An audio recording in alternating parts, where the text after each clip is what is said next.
If we started doing our show in another language, I'm guessing that some of you might not be completely on board with that, right? If I started speaking like French or Russian or some language that you didn't know, you'd quickly be enjoying the show a lot less. The good news is, well, two things. One, we're not going to do that. And two, I don't speak another language, so English will be what I'll do the show in. But what if we wanted to make a connection with someone using a language that all of us knew, something that speaks more than just words? How are we able to connect with someone who, for example, with me, wouldn't speak English? Well, to help us learn about the universal languages that humans share is Poet Ali. He's an expert in communication, an author, and a poet. Welcome, Poet Ali.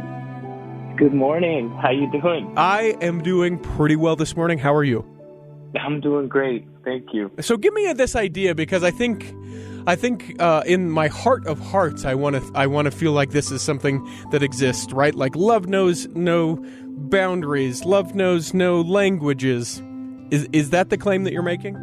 I would say love knows many languages, that love knows no boundaries.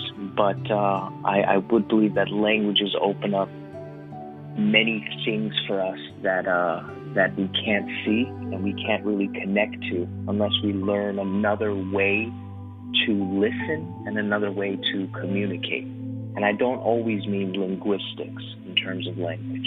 In the opening part of your TED Talk, which you can find linked in the show notes for the Lisa Show for today, you first say that you speak 4 languages, and then you correct yourself and say that you speak 83. Can we unwrap that a little? Sure. I was approaching the question, how many languages do you speak, quite literally initially when I came up with the 4 languages. And then I started, counting different types of languages. And really the languages started arising as ways to create solutions to problems. So I would go on a limb and say that the more problems you have, the more languages you learn to speak. You need to figure out how to solve them. So then we're clearly talking, like I queued up, Russian or Italian. We're clearly talking about more things like that. We have spoken of love. What other languages that aren't maybe linguistic based are we talking about? We're talking about dance. We're talking about music. And I would even separate the playing of music and the listening of music as 2 separate languages. We're talking about experience. We're talking about these types of things that transcend the verbal. So how can an understanding that these are languages help us better connect with people who may not speak the same linguistic language that we do? I think when you look at language at the core, it's our connective tissue. I think so much conflict, hurt, pain, inequality comes down to language, not just what we say, but how we use it to communicate is life. I really believe it's our lifeline.